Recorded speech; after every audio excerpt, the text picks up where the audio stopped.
You're listening to The Booma Effect, the show for home service operators done with the churn and burn playbook and ready to build something that lasts. It's about doing good business with good people. Brought to you by RepCard. I always tell people, like, if you are a leader, you're also a recruiter by definition. And recruiting doesn't click as much for the majority of people. Even some of the top producers, they would say that recruiter is just getting in the way. And I would actually argue the opposite. I would say that recruiting should be something that you do every single day, even during the season. You're listening to The Booma Effect, the show for home service operators done with the churn and burn playbook and ready to build something that lasts. It's about doing good business with good people. Brought to you by RepCard. Hello, everybody. We want to welcome you again to the Booma Effect podcast. We're so excited. We have such a special guest today, Mosiah Martinez. Mosiah has been, you've been an entrepreneur probably your whole life, right? And we'll dig into that. I'm sure you've got like the entrepreneurial spirit, but you've been a recruiter, a sales leader, a real estate investor, a lot of ands, that we'll talk about. And originally grew up in Mexico. And right after your time there, around 1819, you served a mission for the LDS Church to Chile. And then after that, you came to the United States as an international student. I know you've been in the industry for over 10 years. You've produced millions of dollars in revenue, both personally and through your teams. You've sold a few different products, which kind of gives you the background of understanding what everybody is going through in door-to-door selling different types of products. And one of the expertises that you've brought to the table is recruiting. And to the point where you've been recognized as a social media influencer, not just for recruiting, but kind of like exposing, the real attributes of door to door, the data, the day to day, the grind, and then also some really funny reviews of, different sales and things. And so I've loved your channel. And then most recently, you've become the vice president of growth at Spartan. And Spartan X it's like one of the fastest growing solar companies in the US, if not the. Oh, and most importantly, can't forget this, father and a family man. And how old is it's your son, right? Yeah, my son, his name is Lazarus. He's like 15 months. Awesome. So he's Alpha one. Yeah, he's a toddler. It's right around that age where you're just kind of like, he's in between something and, Yeah, he's changing fast. He's barely learning how to walk. Yeah, it's super fun. It's been super fun, life-changing. A lot of things happened in the past year. Lots of changes related to Lazarus being born that actually adjusted the way that I do business in this industry. But we can talk about it later. Let's jump in. Like, how has it changed your not only your outlook, but your schedule? Like, how has it changed that? Yeah, so my son was born with a complex congenital heart disease. Many complex congenital diseases, not just the heart, lungs, organs. It was just pretty much like a 1 in a million of cases. It was really serious, something called heterotaxy, which is like where your organs, all of your organs are flipped, basically mirrored. And so it's a very, very rare, like I never heard about it before. And he was born with half of a heart. So he had 2 open heart surgeries right when he was born, after the 6 days after being born. And then he had another open heart surgery when he was around 6 months. And he's going through a lot. And we spent pretty much all 2025 in the hospital. And obviously I had to pivot in the way that I do business, the way that I emphasize social media, the way that I emphasize recruiting, and, versus pretty much working on the business instead of working in the business. And so really just shifting my mindset for that. But I've been prepping pretty much for years for something like this. Like in my mind was like, hey, if something would happen, why would I do? Like if I break a leg today, Mm-hmm. can I knock doors? If something happened with my health and I am dependent on knocking, I'm screwed. And so I always have that mindset, like, do I have to do something to prep for the future? Like what if something happened? And yeah, it was really hard.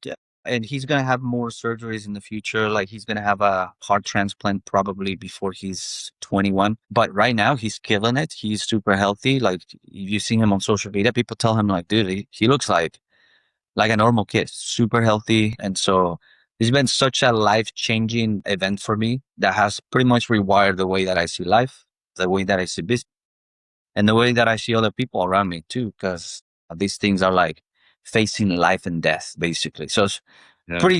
pretty deep stuff, but very Did you name him Lazarus before or after you knew about his condition? I named him Lazarus. Yeah, good question. I named him Lazarus right after we met. We found out about his condition 3 months before he was born. The doctors hit us with the news. They actually told us his survival rate is pretty much non-existent. Like the chances of not surviving is 13 out of 10. Obviously, during that time, my wife and I were just kind of trying to kind of make sense of everything. And I was actually reading the scriptures on the Bible, and I read that story, and I was like, dude, I've never even thought about his name, Yeah. but it hit me, and I was like, that's his name. And it like a bittersweet, because if you know the story of Lazarus, he dies, but then he comes back. So in my mind, I was like, it's hard to name him that way, but that's the reality. And name Well, him that. there's so many meanings behind it, right? So that's why I asked. It is really powerful, and it says a lot about you as a father and the intention that you set for your family. You mentioned that it's kind of changed the way that you did business, and also that you were preparing for something like this. And I actually once heard, I think it was Eric Thomas, he talked about how his wife got cancer. I'm pretty sure, yeah, it was E. And he had worked so hard to get to the point where he was able to afford good treatment for her, and to kind of be prepared for the tragedies that just happen in life. And I think sometimes we only think about preparing to be successful and to have the rewards and to have the things, like the houses and the cars, and not necessarily that preparation also protects us from the tragedies, or maybe not protects us, but like cushions us. And so that's really good foresight that you had. Since being in this position, right? Because changing the way that you've done business, it's pushed you into a direction that I'm actually really familiar with, by the way. Like I had a similar life event. I was pushed into, more of a corporate or a more steady position, right? Than just out producing on the doors all the time. And so now that you're growing with Spartan X and you're spending your first week or two in that role, Yeah. what are the days like? Are you just inundated with, recruiting calls and stuff? Like, how's the new role going? Yeah, it calls, dozens and dozens of calls from the time I wake up till the moment I go to sleep. It's just nonstop. But it's just a different aspect of the work, right? I always tell people, like, if you are a leader, you're also a recruiter by definition. Try to pretty much teach that to reps, but somehow in the industry, I don't know if you would agree, recruiting doesn't click as much for the majority of people. Even some of the top producers, they would say that recruiter is just getting in the way of money. And I would actually argue the opposite. I would say that recruiting should be something that you do every single day, even during the season. And there's ways to do it. I think because of how these events happen, I pretty much try to integrate recruiting. My emphasis is on recruiting mostly, and still building teams, but with the perception of I'm not working just in the business, I'm working on the business. And also my goal is to replicate myself and just create talent. I would rather, I no longer want or care about, like, I want to be the golden door guy.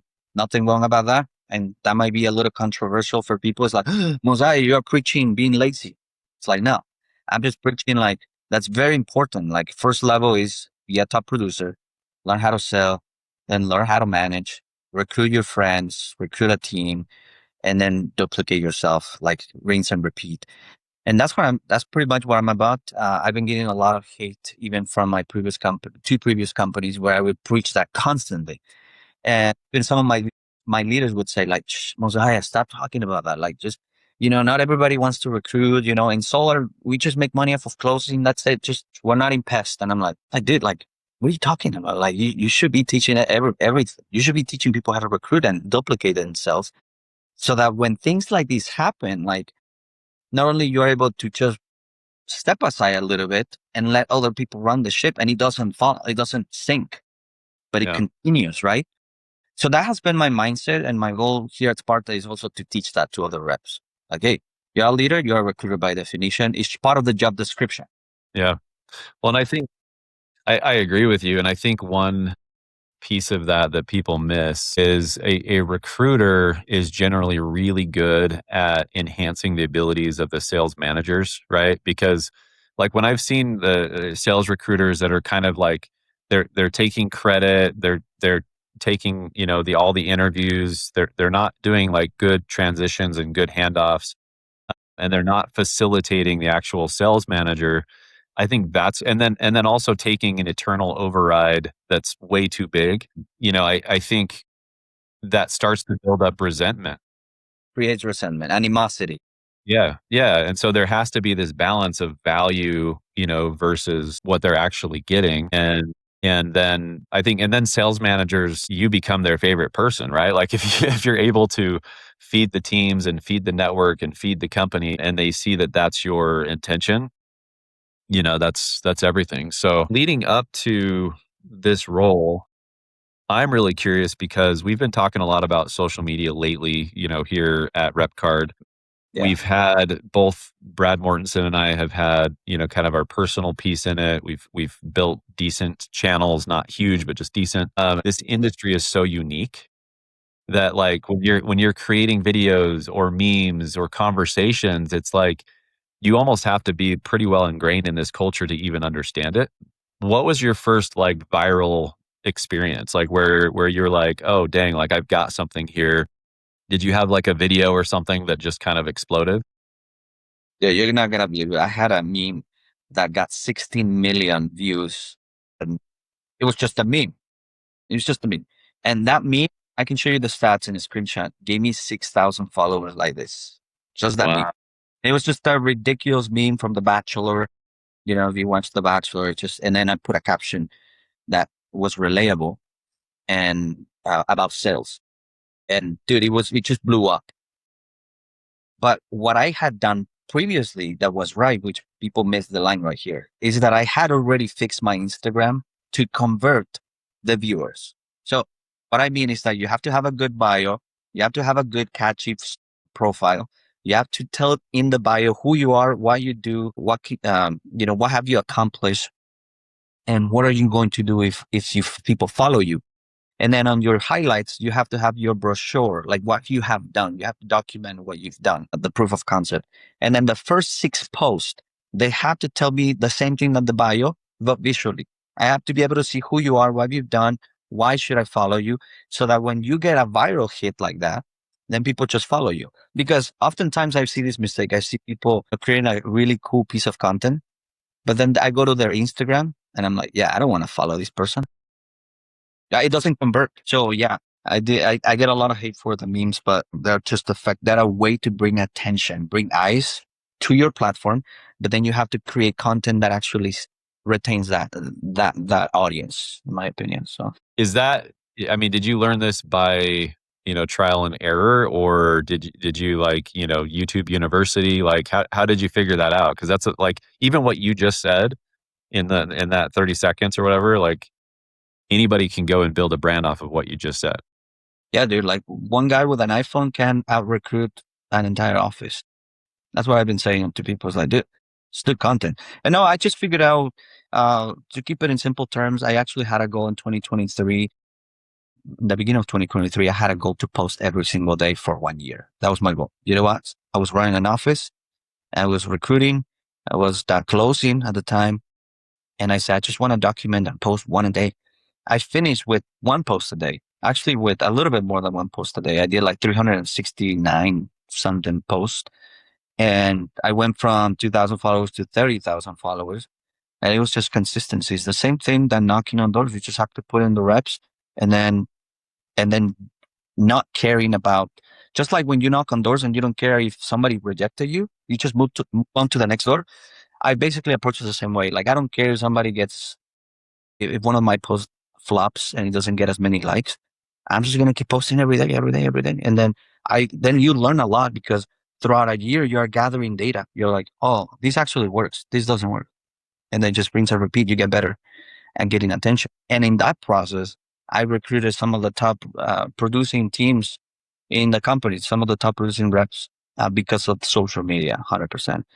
So if anybody's watching, they should get on social media. I believe like if you're not on social media, you're just you're an idiot, and also you're just leaving a lot of growth and success on the table. You're preventing many people from working with you and having the success that you had. So that's kind of like selfish in a way. Wouldn't you agree? Yeah. Yeah. But I think to your point, though, the reason it works is that they feel like they know you, right? So, like, let's say that they go and they sit down with another recruiter who doesn't have a channel that they've been following for the last year, whether it's controversial or not, right? Like, whether you're posting memes that people are kind of like, putting them on edge, they feel like they know you. So then when they sit down with you, and this is how I feel. It's like we're having this conversation. I've just seen your videos. We've talked a couple times, but it feels familiar. And so then because you're familiar, it's going to build trust. And because there's trust, they're going to believe what you say about your company and about your experience and about what you can offer. So yeah, I think it's hugely impactful, both from like a personal brand standpoint and then from a company brand, which I think you can kind of blur the lines on those, right? Like if you're have a personal brand, and for example, like if I'm posting and I've got my RepCard hat on, or it's like people just know that you're kind of associated with that. Yeah. To your point, for example, with RepCard, right? Like you reached out to me and then said RepCard, and I'm like, okay, yeah, let's make it happen because I had value throughout the years. Like I used RepCard, and that helped me recruit. I would send my recruiting RepCard to people that I met on the gas station. It's like, okay, just check it out, dude. It has my social media, has my videos, has like a ton of stuff. And then to homeowners, if you want to know about solar and you want to give me a call, just look at 15 videos that I have here that explain literally step by step what solar is about. And then once they meet with me, like they're already close because I created that sense of trust. So absolutely, even when you reach out to me, RepCar, I'm like, yeah, let's make it happen. I created that. It broke the gap. It's reputation, right? Like I just thought about this the other day because I've actually posted about it, but I was at the gym and there was a guy there with one of our hats. And so I just went up to him and I'm like, dude, can we take a picture together? It's awesome. Like people love our hat, love the gear. And it got me to thinking about reputation, brand reputation, personal reputation. And one thing I know, about you and other great people in this industry is like, yes, we have left companies, right? Like we've left good companies. Sometimes that's hard. You and I were talking about that a little bit before we recorded is that sometimes people can get their feelers hurt, and they can be upset, especially if you're valuable, right? Yeah. But if you don't burn that bridge over time, that good reputation follows you. And then eventually people know that you're a trustworthy and that you're a good person. And I think that we're lacking that at a high percentage in the industry because people are too worried about the now. They're worried about like, how do I get my overrides this year instead of, like you said, how do I get my overrides in 10 years from 10 times the team? Now, when it comes to expectations, right? So let's say that you're having a sit down. I just did a training yesterday with DDD experts on finding the ideal recruit. And it's an interesting topic because even having done this as many years as we have, there's a certain type of attribute that should tell you what your ideal recruit is, right? It should tell you that, and you can kind of filter it out. But then I've noticed that there's so many recruits that surprise me that sometimes it's hard to, filter certain people out. So it's kind of a loaded question, but like, what's the ideal recruit to you? What attributes are you looking for when somebody's coming to a company? Yeah, it would be somebody that has overcome something hard in life. A lot of the times when I'm recruiting, especially brand new, fresh blood, like somebody that has never heard about door-to-door sales, what do? They always bring their resume, right? Like studying Harvard or whatever, like, or I went to school and did this. And I'm like, that's cool. I just, I care, but I don't. Like, tell me something tell me an experience that you really push you to your limits emotionally or that build your character. And sometimes they say, yeah, it's cool, build character. And I'm like, all right, how? Just let me know how, right? So, because then I'm able to see that what you've developed is going to be transferable to the doors. Because, at the end of the day, in door-to-door sales, I tell people like door-to-door sales is probably one of the hardest jobs in the planet. Not because it's physical, it's simply because you just have to be very, very in tune with your emotions and control your emotions and then perform in front of somebody. And those are attributes that cannot be developed just by going through the motions. Those are attributes that are developed by putting yourself in very uncomfortable situations. So for example, me, right? Moving to the United States with no friends, no money, no connections. I didn't speak the language. And I was like, holy crap, like this is hard. And I'm living with roommates. We were 8 people living in a 2-bedroom apartment, living like cockroaches. And then literally having to work on, I was mowing grass. I was working at a factory, chocolate factory, and then doing part-time school. And, there were times in which I was like, dude, what am I doing in this country? I can't communicate with anybody. I'm miserable. I'm making nothing. And I have to spend it all because it's expensive to live here in the US. So by the time I took on a job on door-to-door sales, to me, that was like, okay, like, it's hard, but it's not as hard, in a way. I actually was grateful. I was like, holy crap, I'm pumped out of my mind. I just closed 3 deals my first day and I made most of what I did the whole entire month, serving tables. So I was like, this is amazing to have perspective, So that's some of the things that I look for recruits. When I'm recruiting, this is what I look in recruits. Yeah. Yeah, you're dead on, right? Like I feel like we're often looking for, this is where you worked and this is what you accomplished there. And, and really it's about character. Really it's like what are your human skills that tell me that when you're out on the doors for 3 weeks and, at the end of that 3rd week and you're just exhausted and you've never done this before and you've been getting bagels and you've been getting punched in the face, what type of person are you? Are you the type of person that's even at that point says, like you said, I've actually done harder things than this, right? Or maybe you're the type of person that says, this is the hardest thing I've done and that's why I need to do it, right? Like I need to do this because this is how I learn. This is how I become that person that does hard things. Yeah, changing the mindset of how you go through things. Yeah. Right. Yeah. And so like I think, the human skills, the character, that all plays into it. How do you handle, let's say there's a recruiting battle, right? Like it's you and another VP of growth or a recruiter at a different company, and the sales rep's coming to you and saying, well, this is what they promised. And this is, how do you handle the actual like kind of cross recruiting experience to be able to earn the respect and trust of great salespeople? Yeah. I believe, dude, that's actually something that I was talking to somebody else yesterday. Like, I believe I'm having a success recruiting because I have a competitive advantage.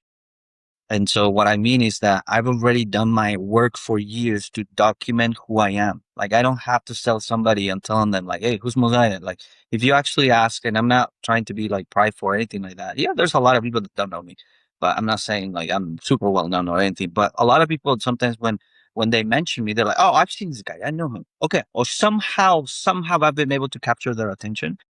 So when I'm recruiting somebody, my goal is or when I'm trying to bring somebody to work with me, my goal is that hopefully they had already seen me. And when I make that introduction, it's so easy to just go into things. They already feel like they can open up to me. It's just such a competitive advantage, social media, and everybody knows each other in door-to-door sales. Like if you think about it, most door-to-door sales people that are doing something are on Instagram, are on social media. I've even seen this often in SaaS, right? Like where we're selling a software tool, in our case, a sales operating system where, you can run your entire sales org off of RepCard. And we'll get into these battles with other companies. And it's often the case that we are the ones saying, this is exactly what we do and how it works.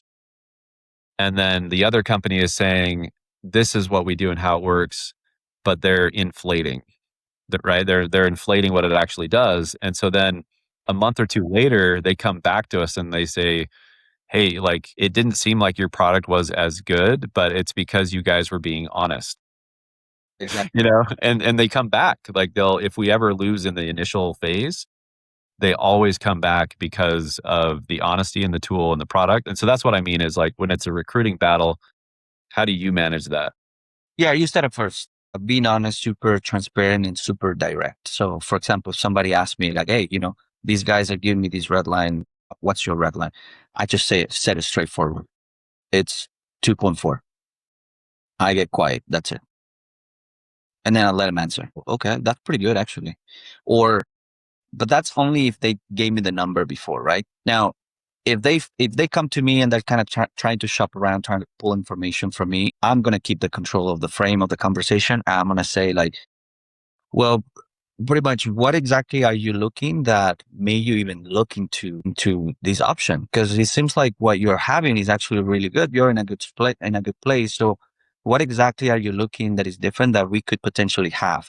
And then they open up. Oh, well, this other company told me X, Y, and Z, X, Y, and Z, and they tell me their problem. And now I have information to solve their problem. And I said, look, I mean, you're very fine. You can do well either or option. But the reason why I think we could solve the problem is because X, Y, and Z. And so obviously you're not just like wanting them in recruiting. I never act like I want them. I want them, but I'm just going to listen to them. And then basically like a Jeremy Minor type of thing, right? Where like they pull you in instead of me pulling them in. I pull you in. So I'm going to listen to them and see if this would be even a fit for them. And then, but when it comes to the real data that people kind of hesitate on telling the truth, it's like, dude, I just shoot it straight. Like, yeah, we're not able to do that, but here's what we can do, right? Like just shoot it straight. And then people appreciate that on a recruiting call. But if you're trying to kind of dodge it, like, well, I kind of would have to see, like, you just kind of insecure in your tonality. People are like, okay, yeah, that's cool. Thanks for the call. Like, I'll think about it. And that's because you were not assertive. You didn't create a lot of confidence and trust in the way that you recruited that person. Sometimes I do it wrong. I'm like, fetch. Like I was just not confident. And yeah, okay. I sounded sketchy. So you just have to be straightforward. Just tell it. Tell her when you can actually solve their problem and when you can't. And sometimes I said like, yeah, honestly, we don't do that. That's a really good spot that you have. Like what they do is actually pretty cool. I'm not afraid of praising other companies and saying like, yeah, that's actually pretty sweet. Yeah, I wish we could do that. But I guess the reason why you could consider us is because we actually do this. Well, it shows like even that shows a certain level of confidence in your not just your character, but also your ego, right? Like that you're okay to say like, yeah, this is something that they do really well. Here's what we do, right? Like here's why people are coming to our company. And then what happens is they don't leave with this icky feeling of like that person just shit all over the other company the whole time. They feel like, oh, that's a good human being. The other thing with that is, and this is, a Danny Pesci classic, but he says, that recruits will leave you for the same reason you recruited them. So like if you recruit somebody and you say, we have the fastest install times in the industry, and then you don't, right? And you have like really bad install times, or if you say, this is what you can earn per deal, and then it's not, those are the reasons you're going to lose those people. So like, don't do that on the front end. Be honest on the front end, like what you're saying. And then you'll be surprised at how many people stay. And on top of that, we know that most people are not coming to a company because of income. They're coming because they feel like they belong. Well, that's key. Right? Like they feel like this is their home. That's so key, man. And the reason why they leave is because they no longer saw that sense of belonging, or somebody else gave them that sense of belonging. So they leave. They quit their leaders. That like, I no longer see myself with these people. I would say that's the majority of people switching nowadays. But yeah, income is important for sure where it sells. We're going to talk about money. Yeah. And we got to talk about money. But I think that's the other side of the coin. We're talking about those things. I mean, with you guys, even like, I would be curious to see how you guys have expanded. Because I mean, how long you guys been in business with RepCard as it is right now? So almost I mean, it's 7, almost 8 years Yeah. at this point, and we've expanded from, a digital business card experience, right? Which Brad built grassroots, and I think one of the biggest things that we can tout is that we have grown bootstrapped, and that's against a lot of companies who are, bringing in PE and VC and, different funding, and we've been able to grow bootstrapped, which we're really proud of, and we've built that into a full platform, a full operating system. Some people use this as a CRM. We're becoming more and more of a full service every day. And then most recently, we just launched our AI sales coach, and it's actually completely separate from RepCard, but under our brand. Yeah. And it's unbelievable, man. Like if you want to talk about, like, in pest control and home automation and stuff, we used to do preseason sales, right? Hmm. And preseason sales would determine often how your summer would go. Yeah. In fact, there was statistics, right? Like if you go out and you sell 10 preseason accounts, you're 97% more likely to hit 100 accounts or whatever it is. And so we built this AI sales tool that puts that experience in your pocket, where you can get recruits learning how to sell on the doors, like kind of like a pilot does the simulator. Simulation. Yeah, like a simulator experience. And so before you even hit a door, you've already been through all the objections. Ooh, yeah, because that overcomes the learning curve faster. Yeah. Exactly. So that's something new, and we're always trying to innovate. And again, I've noticed that too about Spartan X. Like, Alex Smith has been through such a cool transformation. Like I've watched him over the years transition from being hated to being adored in a lot of ways, right? Like he kind of went through that phase of just people were really beating him up, and he lost everything. Like he lost a big part of his company. And it's been so inspiring to see how many good people are starting to, gravitate towards your business, including yourself, and to watch the evolution of some of that leadership, and one thing I know is they do things the right way. Like I've talked to people over there that are in operations, and the reason you're still in business is because you have good operations, not just because you have good sales. Yeah, I think culture is, as I mentioned to you before, I think culture overrated. Like, and most people just kind of hate that. But I'm like, dude, you can have the greatest culture in the freaking door-to-door industry, but if you don't have systems and you can get the jobs done, and like everybody hates their platforms, nobody knows who's getting paid, like how much you're getting paid. There's no transparency. There's nothing like, and you just hype. It's who cares? Like who cares, right? So I feel like, yeah, that's one of the things that I noticed when I was interviewing different other options. Because I actually received a few other offers. I was talking to Alex and I told him like, hey, I have this and this. But at the end of the day, what won me over to Spartan was just transparency. The most information for me, the better. Like just tell me as it is. Tell me the negatives, tell me the pros and cons, and don't sugarcoat it. Give me the whole information so I can make my own decision based on data. Yeah, that's what happened. And so they have the culture, but they also have the systems, and it's just a good combo. So I think there's a good future. You don't think it was the abs and like the peptides? It's amazing. It's honestly pretty incredible. Like again, have Yeah. some friends over there that have had, physical transformation since being there, and people can say what they want. Like I'm sure that there's some judgment, but it's such a good reflection of dedication, Yeah. and being able to balance. Like you're a father.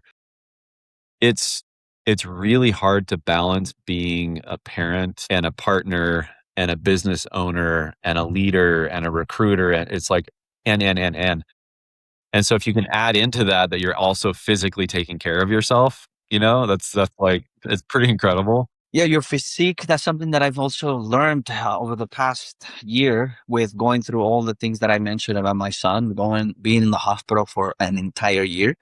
Dude, I was going crazy. I was just going crazy. So I decided to take my health fitness seriously. So I went from 153 pounds to 180 pounds, within 4 months.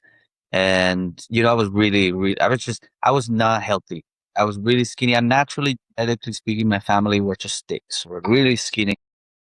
And dude, it was crazy. I could hold my whole arm like this, right? With one now.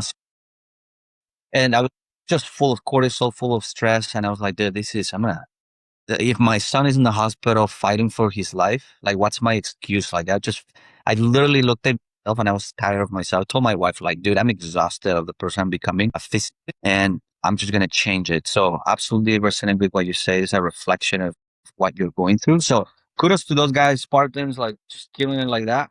Dude, I have Yeah. respect. I have a lot of respect. Well, yeah, it's to your point though. I think we also need to have grace for ourselves, right? For those times of our lives. Like if you met me 20 years ago, right? Like the stage of life that I was and the person that I was is completely different than who I am today. And so you meet people at different stages of their life and we can't judge them by the stage that they're in, right? It's like they're they might be 10 steps behind you as far as, their learning and their experience and their life experience. And then they go through tragedy, they go through difficult things, they go through hardships. And then all of a sudden those stages change and there's more empathy for other people, right? Because they've been through it. Like when I was 16 years old, 17 years old, and I wanted to be an actor, right? Like this was like my thing. Like I it was my dream. I wanted to go to Hollywood. I wanted to become an actor. And I remember I called this school in New York. It was like an acting school and one of the largest in the nation. And I was talking to this recruiter and I had no idea what I was doing. Like my family had never talked about college. Nobody had ever been to college. Like it wasn't something we talked about. And so I didn't know what I was doing. I call this place. I'm talking to the recruiter and I'm like, well, I got to go serve a mission and I got to go do this. And he's like, listen, everything that you do is going to build empathy in the characters that you will play, right? Like eventually you're going to be playing these characters that will understand the life experiences that you personally went through. And I always took that with me, like not just for acting, but just in general of just like every experience I have gives me more empathy for people that I meet. Yeah, 100%. I think having these experiences eventually just transform you into somebody that is more empathetic about human struggle. And that's something that I've seen with the struggles that I had last year with my son is that even I was discussing this with my wife and I'm like, wow, now we just understand, like the people in the world or like just people suffering, like human struggle, even with my rep. I understand. And it actually is crazy because now the human struggle actually affects you even more. I'm like, especially from children. I'm like, wow, it just hits different, right? So you become a different person. And I agree with you, the stages of life, seasons of life. And so it does, in my opinion, help you become a better leader as well. Like if you haven't gone through a lot of struggles as a leader, like, yeah, I think it's just you're capped as far as how much you can understand your people. Yeah, I think when you go through these things, it just gives you a lot of empathy and more power to impact and bless other people if you actually do it the right way. And the other thing is partnering up with the right people that have the vision to just go even farther. And I think nobody does something great unless they partner up with great people, right? So you have to, a lot of people in the industry, they just want to do it themselves. It's a lot of centeredness in this industry a lot of the time because we want to be in the number one in the leaderboards. We want to be the star of the show, but we don't want people to shine. The leader that is the most effective is the star of the show, maybe for a little bit, but makes the reps shine equally. So, or not even that, the reps are shining, so they make him shine. And so I just had to me, that's super important because I've just seen how through partnerships, I've been able to expand and grow. But then I've also seen because of ego and because not being, protecting that positions have actually been destroyed and teams have fallen apart. And I've seen that. And so it's really cool for me, really important, especially now with what I've gone through, to work with the people that I like, with people that I really happy working with. It's so important. And even if you haven't gone through these things, like if you're a rep, it's so important. It's so valuable to work with a group of people that you just resonate and you Yeah. actually eye to eye and you see the same vision. It's actually more empowering. And I would agree that I would actually argue that you would do even better if you actually prioritize those relationships and then go and kill it and work really hard. it's energizing, right? Like this whole idea of burnout, it doesn't exist in a good environment. I often think burnout is coming from trying to deal with drama and politics and ego, and it's like the energy is just so icky that you just get drained and tired. And if you're in a good environment and everybody's working really hard, you can be energized by that. And the thing that energizes me the least, I think you guys have heard of like the Dunning-Kruger effect, where it's like somebody has an insane amount of confidence about something that they know very little about, Mm. and so it's like you're coming to the table with all of this confidence and almost kind of like faux knowledge, and that can do the opposite, right? It can do the opposite of somebody who is humble and coachable and and in that state. So I know we're kind of coming up on time here, but Mosiah, like with the experience that you've had, one thing that Brad and I often like to ask is like, if somebody's coming into the industry, it's a newer person, it's a rookie, this is their first experience. From what you've learned, what would advice be that you would give to yourself 10 years ago? Would be just to be the hardest worker in the room, like work as hard as ever, like be outwork everybody else in the room. You'll do fine, because when you work harder than anybody else in your team, you gather the most amount of data in the shortest amount of time possible. And more data, more information, more clarity about what you're doing, more skill, more discipline, more everything. And I would say that's exactly what I did. When I jumped into a team, I had my limitations. I didn't speak the language. First and foremost, people, my manager didn't want to recruit me. That good old Chandler David Smith, he actually did not want to have me in the team. He had said to my other co-manager, like, yeah, I don't think this guy is a good fit because he doesn't speak the language. And that was true as the limitation. But I also knew I need this opportunity to, number one, learn the language. Number two, I'm really good at talking to people, like, and connecting with people. I already did a mission and I know I can succeed and I don't have a plan B. It is very powerful. I would say that advice, like work harder than anybody else and get rid of the plan B, C, D, whatever, like cut the umbilical cord. If mommy and daddy's, feeding you and taking care of you, get uncomfortable, cut it, and then put yourself in that spot, thrown through the walls, and you're going to figure it out because you have to. Like you are going to have, oftentimes I see reps that get plugged into a team and they have like so many plans that, hey, if this doesn't work, I'm good to go. And so don't have intention. They're like going through the motions. You see them walking on the sidewalk like this, like, dude, my butt was on fire when I was working and I was newly wet. Like I was recently just got married. I had an apartment that I had to pay. I quit my job. My wife quit her job to move to Houston, Texas and make it happen. There was no other option. Like I had to work. And so oftentimes I see reps that come in and they don't have that fire because they have so many plans that, to fall back on. If something goes wrong, they just have another plan. Mom and daddy are going to provide for them. So Yeah, I would say that's the biggest thing that will, I would say, guarantee success. Having that, work as hard as possible, have intention, get rid of the plan B and C, D, and just make your plan A the only plan. I love it, man. Burn the boats. Well, thanks, brother. We appreciate you so much for joining us and hopping on. Congrats on your new role. I think you're going to do big things over there. It's like I said, it's as a company, y'all are doing big things. As a person, you are. We wish you the best with Lazarus and with his journey. And if people want to follow you, which they should, what's your social media channel? So it's at Mosiah MTZ, like MTZ, which is Martinez, but in Spanish we just do MT. Which is weird. In English, we don't do that. I don't know why, but yeah, we abbreviate last names. It's the thing. Thank you for having me. Honestly, it was really good. Hopefully, we can connect even more and see what happens next. But yeah, let's stay in touch. And yeah, guys, this was awesome. Thanks for having me. Thanks.